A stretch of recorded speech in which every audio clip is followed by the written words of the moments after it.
काला साया। यूं तो बनारस घाट अपनी खूबसूरती के लिए बहुत प्रचलित है, पर घाट के किनारे कई राज लिए बैठे हैं।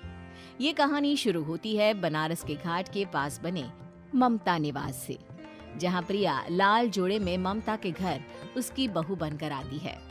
आओ आओ बहू, घर को अपने पैरों से पवित्र करो। ममता घर की दहलीज पार कर ही रही होती है कि अचानक एक बहुत गंदी सी बास पूरे घर में फैल जाती है।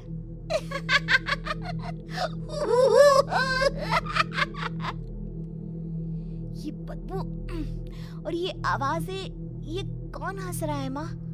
अब ये पड़ोसी ना हमारे थोड़े अलग से है। कहाँ हम शाकाहारी और ये मांस मच्छी खाने वाले। छोड़, तू ध्यान मत दे और गृह प्रवेश कर। और हाँ बहू, अपनी सास की एक बात हमेशा याद रखना, इन पड़ोसियों से तो कभी बात नहीं करेगी। अच्छे लोग नहीं है ये। अपनी सास की ये बात मानेगी ना बेटा? हाँ माँ, जो आपकी मर्जी, मैं उनसे बात नहीं करूंगी। अगले दिन प्रिया अपनी पहली रसोई बनाने रसोई घर में जाती है। ये छोकी बात तो नाक में जा रही है। एक काम करती हूँ, खिड़की खोल देती हूँ। प्रिया खिड़की खोलने जाती है। इतने जाले, लगता है इस खिड़की को कभी खोला ही नहीं गया। पर ऐसा क्यों? ओह, नॉन वेज की स्मेल आती होगी ना। 2 मिनट के लिए खोल लेती हूँ, फिर बंद कर दूंगी। प्रिया खिड़की खोलती है। खिड़की खोलते ही उसकी नजर सामने वाले घर की खिड़की पर पड़ती है, जहाँ एक लड़की खड़ी होती है। हाथों में मेहंदी, लाल रंग की साड़ी, बिल्कुल सजी धजी, मानो प्रिया की तरह ही वो भी नई नवेली बहू हो। वो प्रिया को देखकर मुस्कुराती है। हे भगवान, माँ ने तो इनसे बात करने को मना किया था।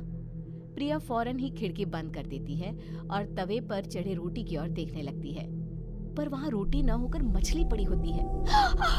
ये क्या? पहली ही रसोई में इतनी बड़ी गलती। हे भगवान, अब मैं क्या करूं?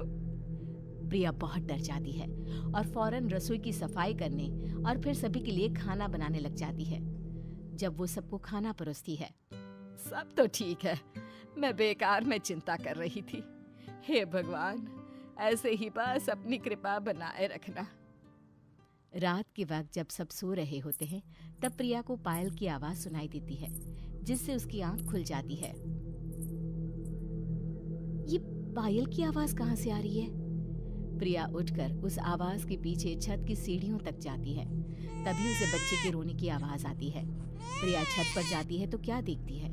वही लाल साड़ी वाली लड़की अपनी गोद में एक नवजात बच्चे को घुमा घुमा कर सुला रही है। तभी प्रिया की नजर उसके पेट पर पड़ती है। ओह गॉड, ये तो प्रेग्नेंट भी है। सुनिए, बच्चा सो नहीं रहा है क्या? मैं कुछ मदद करूं? नहीं, आपके घर वालों को अच्छा नहीं लगेगा, मैं संभाल लूंगी।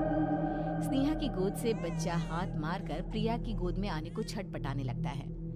दोनों घर अगल बगल में बने होने के कारण प्रिया उस बच्चे को गोद में ले लेती है। प्रिया के पास आते ही वो सो जाता है। बच्चे का वो स्पर्श रात भर प्रिया भूल नहीं पाती और अगली सुबह वो छत पर कपड़े सुखा रही होती है। तभी उसे एक औरत इशारा करके बुलाती है। स्नेहा कह रही थी बाबू तुम्हारी गोद में आते ही सो गया। मैं गौरी, स्नेहा की माँ हूँ। बहू, घर आना, बाबू को खिला भी लेना। शाम को जब घर पर कोई नहीं रहता, बच्चे से मिलने के लिए प्रिया छिपकर अपनी पड़ोसन के घर चली जाती है और कुछ देर बच्चे को खिलाकर वापस लौट आती है। इसके कुछ दिन बाद ही प्रिया को पता चलता है कि वो माँ बनने वाली है। ममता की खुशी का ठिकाना नहीं रहता। उम्मीद है कि आपको हमारी ये कहानी पसंद आई होगी। कृपया हमारे चैनल को सब्सक्राइब करें और सभी अपडेट्स के लिए बेल आइकन जरूर क्लिक करें। और हाँ, वीडियो लाइक और शेयर करना मत भूलिएगा। Bye bye.